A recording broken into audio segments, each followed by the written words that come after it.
All right, thanks for coming. My name is Christopher Beddow. I work on the Maps team at Meta. I've worked with Mapillary, I think, since 2016 now. OpenStreetMap since a bit before that, and now I'm tying it all together. Talking about the future of map data from street-level imagery. And I want to really focus on how Mapillary can improve maps in 2D. So not just images, but translating into things like vector map data. So you'll see here the very first photo that was ever contributed to Mapillary. That was taken in Sweden by one of the Mapillary founders.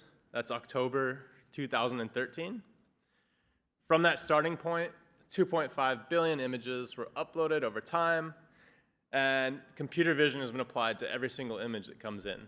So that means, like the famous library now, we segment everything.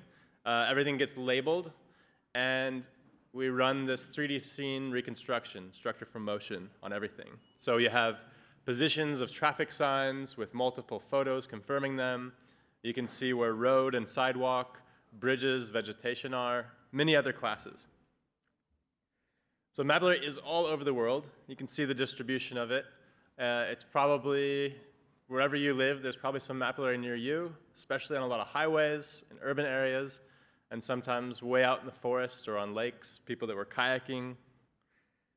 And the data that has come through the outputs of Mapillary, I like to say, historically, it's been kind of a lower resolution.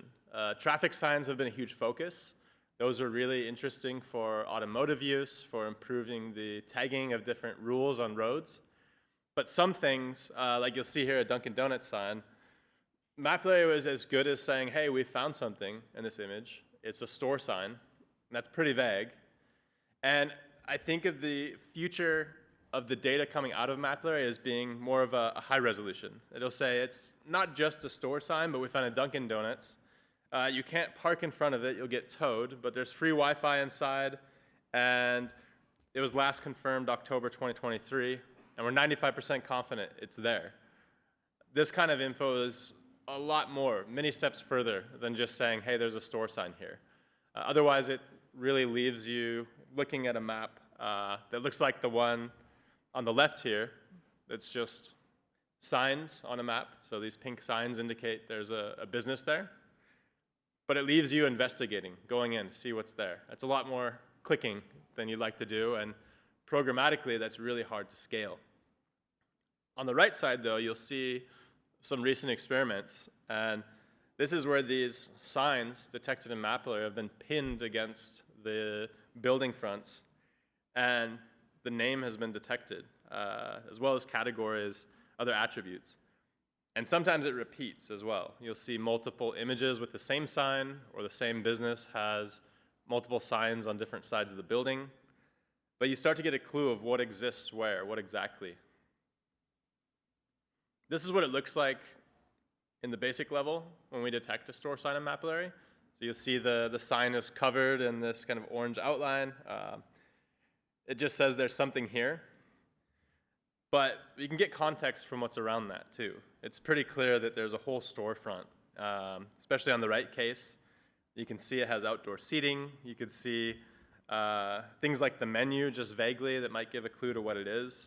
You know it's definitely some kind of restaurant, and you know it's definitely not a bank.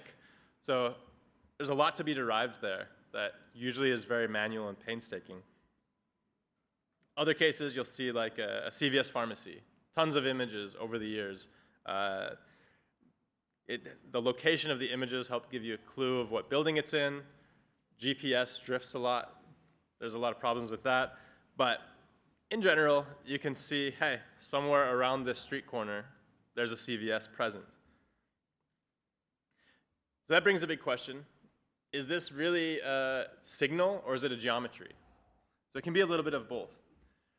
Sometimes you can find a completely new business to the map, something that's not in data sets like OpenStreetMap, Overture, Foursquare, because now you have an image of it where no one had any info before. At the same time, if something already exists, you have a signal. You say, okay, as of today, a new image confirmed, yes, it's still there. Or you might get other signals like the entrance is on this side, not that side. The signal allows for a lot broader of classification. You could just say, it's near here, it's generally in this building or on this city block. And geometry has a lot more requirements. That's really hard to be precise with. And things like timestamp really matter. So you can get 10-year-old images on Mapillary. It's questionable how relevant that is. Sometimes it is, often not. At the same time, the quality can vary. You have people driving through at sunset, you get blur. Sometimes it's a rainy day and cameras are still running. Sometimes you just barely see a business or sign on the edge of a photo. It's still very useful in certain cases, but sometimes it's not much to look at. Sometimes the optical character recognition doesn't work well. Sometimes there's a logo, but no text. And sometimes there's a car in front of the way. Sometimes you have a semi-truck just unloading in front of where the camera could be, so you can't really see very much, but maybe some clues. So there's all kinds of problems with using Mapillary, but the nice thing is that imagery often repeats, over time. Every week, every month, people are driving by. And the same problems you sometimes have, we mentioned with interference of GPS or understanding depth in a photo, how far away something is from the observer. So again, volume really helps with solving these, as well as cross-referencing to map data. So aside from POIs, something else that is very relevant to us as map users is where you can walk, how you get around in an urban area. And until very recently, that was often missing from a lot of consumer maps. You'd basically see roads, you'd see buildings, and POIs. And now it's getting a lot more detailed. The recent efforts from Mapillary, recent efforts from the Pedestrian Working Group of OpenStreetMap, tons of local communities. But that's really hard to do because scaling it means somebody on there editing OpenStreetMap hour after hour, week after week, chipping away at huge cities, metro areas the size of Los Angeles or Houston that'll take years to finish. With Mapillary, you can scale that a lot better. It's not something that'll give you perfect data all the time, the way something extremely curated is, but it's very, very powerful as a presence check.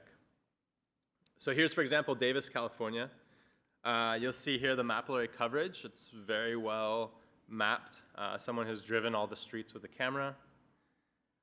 Here's what it looks like on the ground. So you can see very clearly that there's a crosswalk present, sidewalk on both sides, even the tactile pavement on the crosswalks.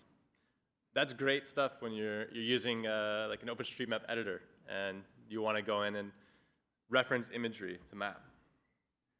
And at the same time, when you look on the map, there's some blank spaces. Not a lot of sidewalk in different places, or maybe it just suddenly ends. And this is what you see across all of Davis for OpenStreetMap data. It's kind of patchy here and there. If you tried to use it to navigate, you'd hit dead zones where you just don't have any info and you'd have to make some assumptions in order to keep navigating to another well-mapped area. When you fill in the gaps with what Mapillary found, it's pretty much a complete network. Almost everywhere that Mapillary users have gone with the camera, you have some kind of indication that sidewalk exists on the left side or the right side of the street. So just the same as with points of interest, it's a good question of whether it's signal or geometry. So we try right now to map actually a line on the map that represents the sidewalk. It doesn't connect to all the other lines super well in kind of a complete network fashion, but it tries to represent where the walkable area should be. Very difficult, however, because you, again, don't have depth perception. You don't always know how far it is from the camera. It's something very easily done in synthesis with satellite imagery, but you also have vegetation, buildings with things hanging over. So the much broader application of it, again, is signal. You can really easily just say sidewalk exists on the left, exists on the right. And that already enables a lot of pedestrian navigation. And at the same time, crosswalks. You can tell if something's crossable at a certain location.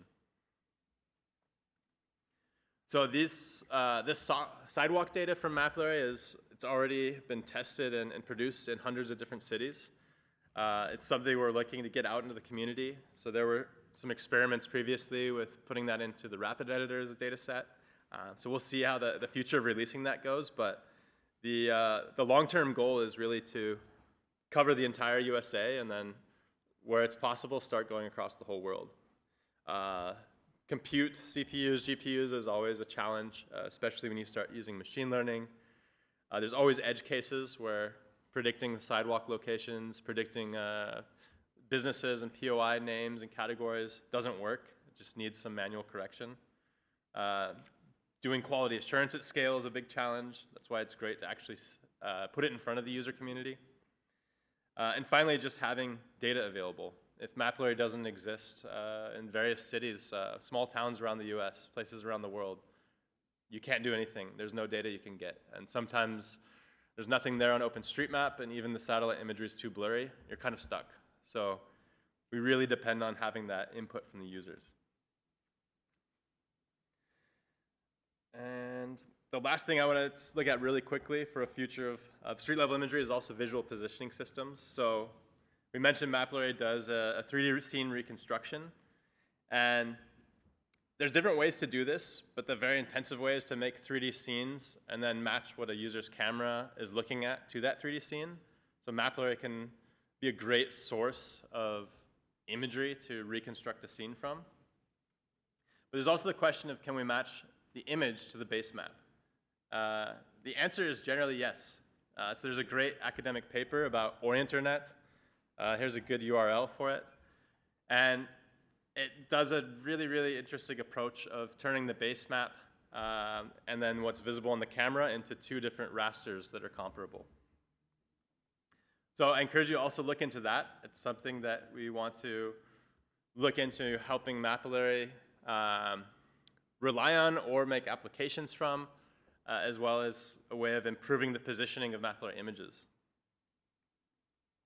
So overall, we want to look at improving the inputs to Mapillary, the quality of the inputs, the resolution, the positioning, as well as the outputs. So better data, more advanced, details on points of interest, details on sidewalks, better systems and tools like visual positioning systems. And the future itself will depend a lot on those inputs just being higher and higher quality, higher coverage around the world, as well as just having a demand. So that's a lot of the tools that people out here in the audience are working on, whether you're in government, private industry, just a hobbyist.